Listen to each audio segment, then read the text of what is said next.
Hello friends, welcome back. Today I am going to start next point, means 4.3, agriculture, animal husbandry, economic and social life of Vedic period. Okay, so now look, agriculture was the main occupation during the Vedic period. वैदिक period का जो प्रमुख व्यवसाय जिसे कहेंगे, main occupation, वो क्या था? वो था agriculture. Many oxen were yoked together to plow the fields. Okay, many oxen यानी पता है आपको, बैल को क्या हल चलाने के लिए प्लाऊ, ये प्लाऊ है. प्लाऊ मतलब क्या? हल. Many oxen were yoked to the together to plow the fields. ये यहाँ पर आप देख सकते हो. The plow had iron plowshares. Plowshares यानी क्या? जो हल होता है, नांगर होता है. Okay, iron ploughshares. The Atharvaveda consider insect, pest and other animals that destroy the crops. Atharvaveda में ऐसा कहा गया है कि जो इंसेक्ट है, जो पेस्ट है और जो अदर एनिमल्स है, वो क्या करते हैं? क्रॉप को डिस्ट्रॉय करते हैं. एंड सजेस्ट सर्टन रेमेडीज़, और कुछ रेमेडीज़ या कुछ उपाय उन्होंने सुझाए हैं. Cow dung was used as manure. During the Vedic period, animals like horses, cows and dogs. Okay, horses, cows and dogs had special importance. वैदिक पीरियड में ये जो एनिमल्स थे, जैसे कि हॉर्स हो, चाहे फिर काऊ हो, डॉग हो, इनको एक अलग दर्जा था, अलग महत्व था. Cows were used as means of exchange. Cow जो थे, गाय थे, वो मीन्स ऑफ एक्सचेंज था. मतलब इसके बदले वो सामान लेते थे, या वो मीन्स ऑफ एक्सचेंज था उस समय का. And that is why cows were highly prized. और काऊ की जो है, गाय की जो ये थी, प्राइस थी, बहुत हाई थी. People took special care to ensure that cows could not be stolen. और इस वजह से हर लोग काऊ की ज़्यादा क्या करते थे? रखवाली करती थी कि वो कोई उसे चुरा ना सके. The horses was valued because of its speed. आप सभी को पता है, जो हॉर्सेस होते हैं, जो घोड़े होते हैं, उनकी भागने की स्पीड ज़्यादा होती है, तो इस वजह से उनको एक अलग महत्व था, उनको एक अलग इम्पोर्टेंस था. The Vedic people we are skilled in taming the horses and harnessing them to chariots. Chariots in the Vedic period had spoked wheels which are lighter than solid wheels. वो थोड़ा लाइट था जो chariot यानी रथ था, उसके जो wheels थे, उनके जो चाक थे, वो क्या थे? थोड़े लाइट थे. ओके, सॉलिड व्हील्स नहीं थे. The horses drawn and spoked wheel chariots of the Vedic period were swift and speedy. और इस वजह से वो बहुत उसको आसानी से खींच सकते थे.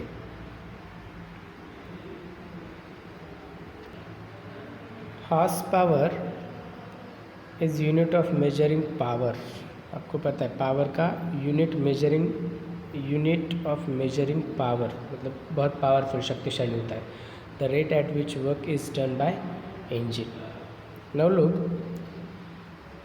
In this period apart from agriculture, मतलब एग्रीकल्चर के अलावा, apart from agriculture and animal husbandry, several other occupations that also flourished. Animal husbandry यानी पशुपालन, उसके अलावा दूसरे भी बहुत सारे जो बिजनेस थे या ऑक्यूपेशंस थे, वो बहुत ज़्यादा विकसित हो चुके थे.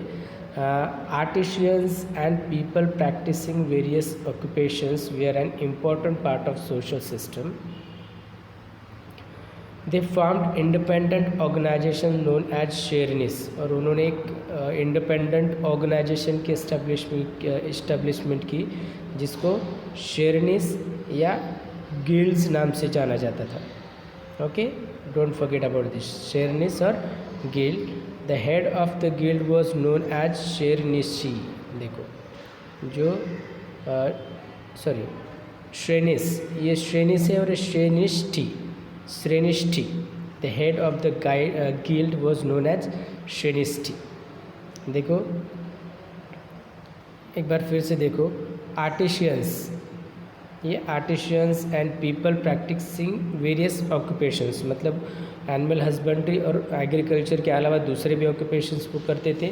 Were an important part of the social system, और वो भी बहुत एक अहम हिस्सा मानने लगे सोशल सिस्टम का. And they formed independent artisans. Okay, they formed independent organization known as shrenis और guilds. The head of the guild was known as Shrestha.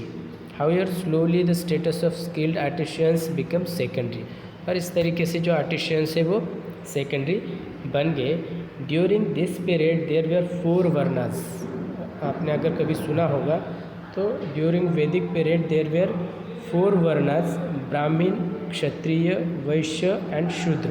ये 4 वर्ण तब हुआ करते थे सोसाइटी में, समाज में. और varna was determined by the occupation of the people. और वर्ना जो 4 वर्ण है उसके अनुसार वो काम का डिवीजन या अलग अलग वर्क उनको दिया गया था. In the latter period the varnas came to be determined on the basis of birth. This gave rise to caste. और इसकी वजह से जो कास्ट का जन्म हुआ, जाति का जन्म हुआ. The caste system lead to inequality in the society. और कास्ट की वजह से इनइक्वालिटी पैदा हो गई समाज में. During the Vedic period, certain notions about leading an ideal life and become well established. There were 4 stages or 4 ashramas from birth to death. अभी वहाँ पर कैसे 4 आश्रम आए, मतलब जन्म से लेकर मृत्यु तक. द फर्स्ट आश्रम, कौन से आश्रम है देखो. द फर्स्ट आश्रम वॉज द ब्रह्माश्रमा. पहला आश्रम कौन सा है, ब्रह्माश्रमा. और the period of staying with the Guru to learn from him. पहला है ब्रह्मचर्य श्रम. ओके, ब्रह्मचर्य आश्रम. द नेक्स्ट स्टेज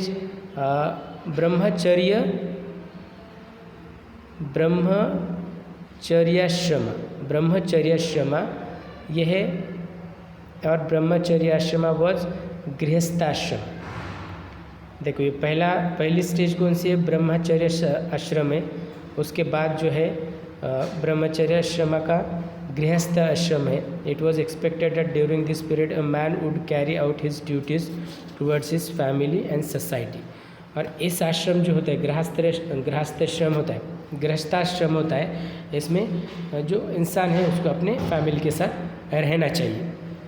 ओके, और उसके बाद it was expected that during this period a man would carry out his duties towards his family, society with the help of his wife.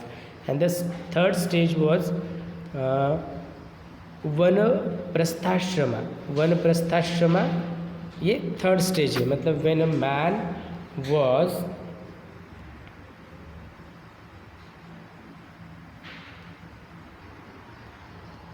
man was expected to detach himself from household, retire a solitary place and lead a very simple life. The fourth stage was the sannyasam. और उसके बाद आखिरी जो stage है, fourth stage है, वो संन्याश्रम है. At this stage the convention was to renounce all relations, lead life in order to understand meaning of human life and not stay in one place.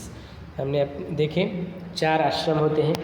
Okay, पहला आश्रम कौन सा है, दूसरा आश्रम कौन सा है. All that ashram you have to copy down into your notebook. Okay, thank you.